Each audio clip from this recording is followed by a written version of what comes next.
Hello everybody. Welcome to my YouTube channel Ankur. I am Mrs. Vandana Kishore working in Rayat Shikshan Sanstha Sadguru Gadge Maharaj College Karad as Associate Professor in Botany. In today's lecture, I am going to brief of some basic concepts in botany which are required for our next topic which we are going to be studying. So, we are familiar to the word that is the biology. Biology means there are two words, bios and logos. Greek words are there. So, bios means the living thing and logos means to study. In biology, we study the living things. That is, in Marathi, we call this science as a Jiva Shastra. This Jiva Shastra or biology is differentiated into two parts. One is the botany. Botany, the word derived from the Greek word botane. Botane means the herbs. Here we get the botane, that is the herbs, and from that we get the science, name of the science, that is botany, which deals with the study of plants. Now the next part is zoology, which deals with the study of animals. How the botany word derived? Botany means the herb in Greek.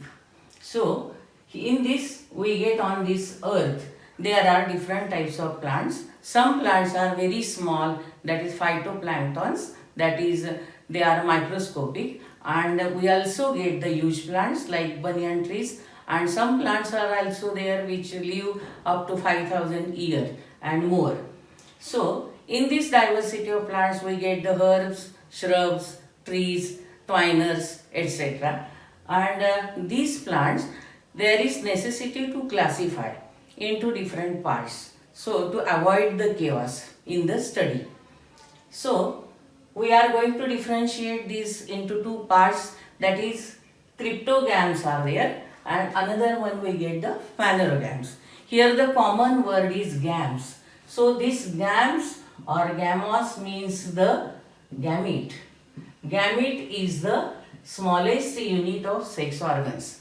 So here cryptos means the invisible or hidden, means the gametes are hidden, and cryptogams, gametos means the marriage or the union.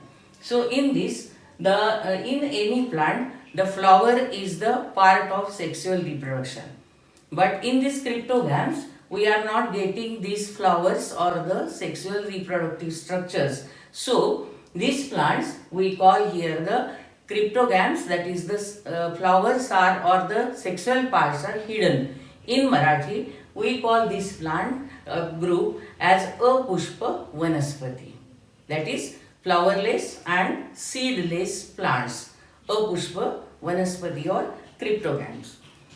Another one, phanero, gams is the common word here.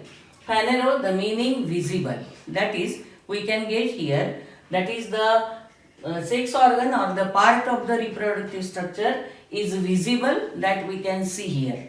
So the sex organs are visible, so we get this group as the flowering and seed bearing plants. Once again I repeat, flowering and seed bearing plants. So we call it as Sapushpa Vanaspati.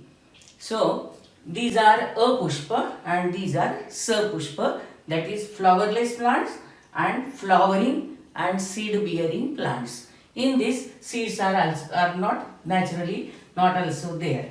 So these cryptogams are differentiated into three parts, that is we get the Thallophyta, Bryophyta and Pteridophyta.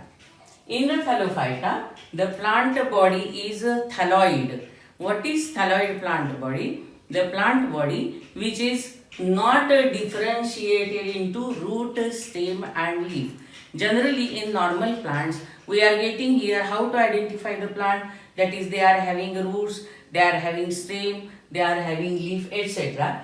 But in this group you are not getting any such structure, that is the root, stem and leaf. In that, suppose you are getting some filaments, that one also we call here the Thallophyta, that is we are not getting root, stem, leaf. So like that in this Thallophyta These structures, they are differentiated into two parts on the basis of whether the chlorophyll is present or absent.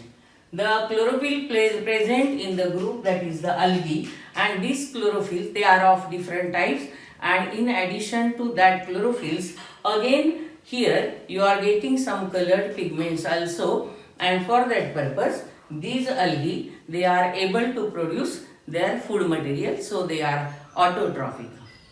But in the another group is the fungi, in which the chlorophyll is totally absent, and here they are totally dependent for their food material on the other plants or other animals. So this group of fungi, they are not having any chlorophyll, and so they are heterotrophic, that is, for their food material they have to depend on the other plants. So the next group, that one we get here, the bryophyta. So in this bryophyta, which are the characters? That is, they are somewhat developed than the thallophyta group, that is, they are on the second level. So here in this bryophyton means the plants. So here in this bryophyta, the characters are, in this again some plants they are having thalloid plant body, but some plants they may have stem-like structures, leaf-like structures, but some mostly they are the thalloid plant, and in this the roots are totally absent. Instead of roots, there is the presence of the structure, that one we call the rhizoids, and in this we are getting the, that is a stem-like, leaf-like structure, or you may get the thalloid plant body, and in all these structures instead of roots the rhizoids are present. So these bryophytes are having the three groups, that is liverworts, hornworts and mosses.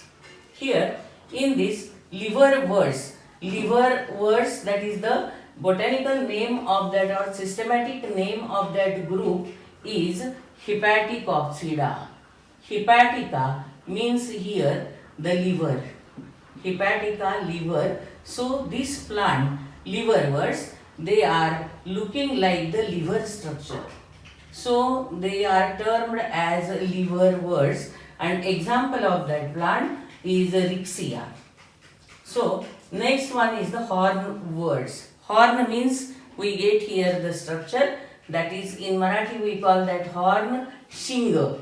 So in this plant you are getting the sporophytic or spore bearing structure which is horn-like, शिंगासारखं आपल्याला दिसतं, and in that their spores are present inside these structures. Mosses we can see here very commonly. These plants are like this.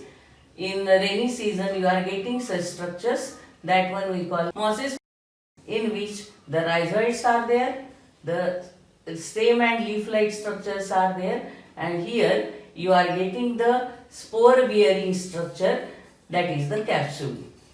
Like that, commonly these plants we call the mosses. Next one, here the third group comes, which is comparatively developed than the thallophyta and bryophyta. You have remembered here, in these thallophytes and bryophytes, I have not mentioned any conducting tissue. So here the vascular tissue or conducting tissue is absent in this thallophyta as well as in bryophyta. But in these pteridophytes, you are getting here the presence of vascular tissue, and this vascular tissue we also call as a conducting tissue, which conducts the water and food material, and these tissues are xylem, phloem, etc., and they are present in these pteridophytes. So these plants are also called as the vascular plants. So what is this pteridophyta? Pteron means a feather-like structure. Pteron means a feather, piece बघतो आपण पक्ष्यांची. So like that you are getting that compound leaf. We are getting here the feathery structure in one of the divisions of these pteridophytes. So here these pteridophytes are differentiated into 4 categories or 4 different types of plants. Another group of this, that one we get here, the phanerogams.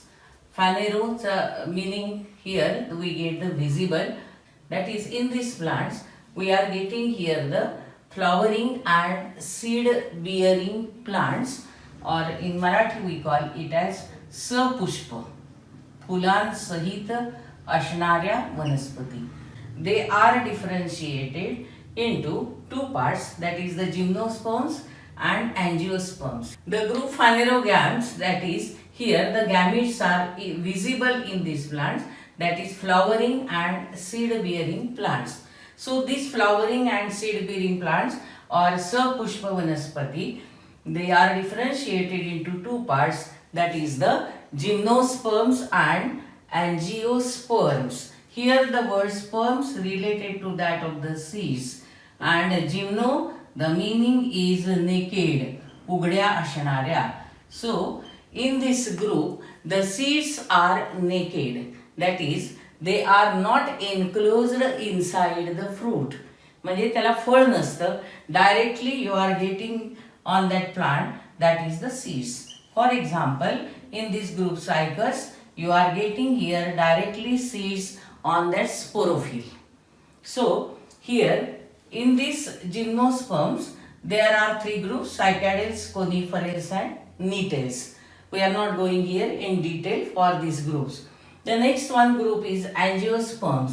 Here again sperm, that is the seed, and angio means a bag like structure or enclosed structure, that is seeds they are enclosed inside the fruit, that is ovary is present, and inside the ovary we are getting ovules, which later on ovary is converted into fruit and the ovules are converted into seeds. So this group gymnosperm, it is called अनावृत्त बीज, उघडे असणारे, and here angiosperm आवृत्त बीज, that is enclosed, झाकलेले किंवा cover केलेले. These angiosperms are again differentiated into dicotyledons and monocotyledons. Dicotyledons means here after germination of the seed you are getting here 2 cotyledons, and in monocots you are getting here only 1 cotyledon, that is द्विबीजपत्री and ekabijapatri. Like that we are getting here all these plants, they are differentiated into cryptogams and phanerogams, and the details of these various terms are like this. Thank you.